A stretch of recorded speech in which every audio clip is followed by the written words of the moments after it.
Good day mga tropa pits, Nissan Almera, team bahay magbabalik.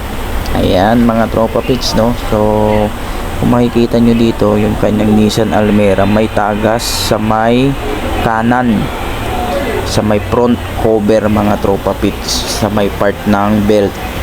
So ang tubig lang naman na posibleng tatagas dyan is yung water pump natin mga tropa pits, no. So dito babaklasin ko yung water pump nito at titignan natin kung saan nanggagaling yung tagas, kung saan sa part ng water pump mga tropa pits, no. So dito babaklasin muna natin kasi sa may bandang water pump yung tagas. Yun na tropa pits, no.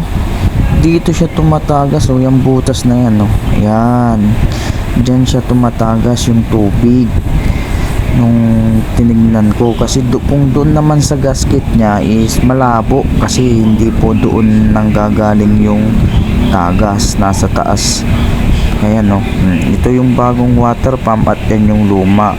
Kung sa blade naman mga tropa pits, wala namang issue doon kasi hindi pa naman pudpud at hindi siya nakaranas na overheat. Napansin lang ni sir na tumatagas yung tubig doon sa flooring, kaya nung nagsalin siya doon niya napansin na mabilis magbawas yung kanyang tubig. Ayan mga tropa pits, no. So dito nakalagay yung water pump natin mga tropa pits, so hindi ko masyadong maano. Ayan, so naikabit na natin yung water pump na bago.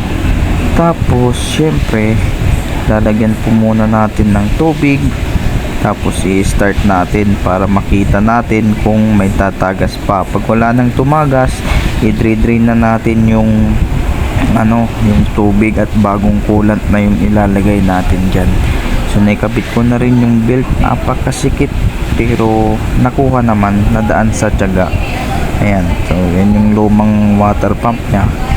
Tulad ng sinabi ko, dyan siya tumagas, kaya malakas magbawas yung kanyang tubig. So beware, lagi nyong titignan yung inyong silong ng inyong sasakyan. Kung may tumatagas, ipacheck nyo na po. Ayan, so napa-start ko na siya dito mga tropa pits, no. Tapos check din natin syempre yung kanyang aux fan motor kung gumagana.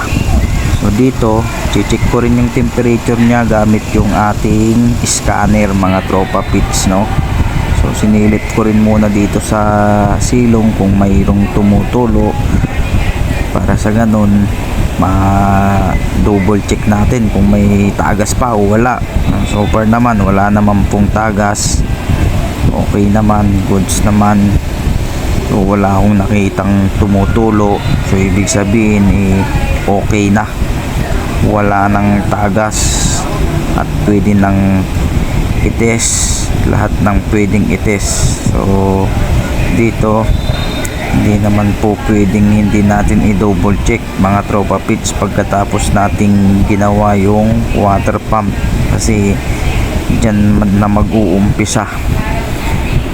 Ayan mga tropa pits, no. Dito 92 degrees.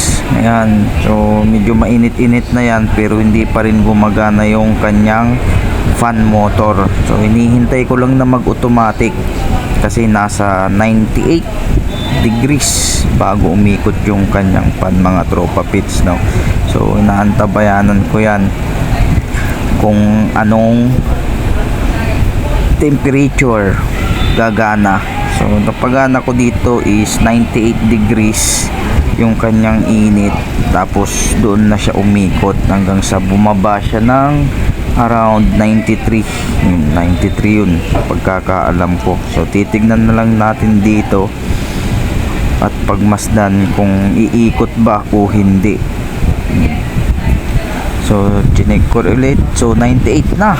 Ayan mga tropa pits, no, sa 98. Ayan, so umikot na yung pan nya sa 98 degrees, umikot na yung kanyang fan.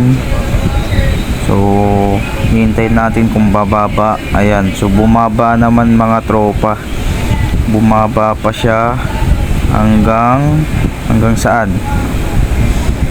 Ayan, so bumaba siya hanggang 93 mga tropa pits, tapos namatay na yung fan motor natin. So hanggang 93 ang binaba nung umikot yung fan motor natin. So okay na to, hindi ito mag-overheat kasi visa reading is okay naman, nasa normal temperature bago siya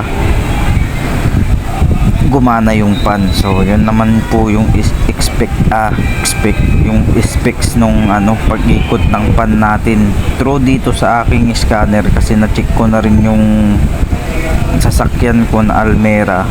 Same din yung pag-ikot niya, no. So aircon na natin, titignan natin kung kung mag-overheat siya kung may aircon, no. So ganun lang mga tropa pits, no, na i-share ko lang tong video para doon sa mga kung baga may overheat problem kayo, i-check nyo po yung water pump ninyo, kasi isa rin po yan sa dahilan kung bakit po ay nag-o-overheat po kayo.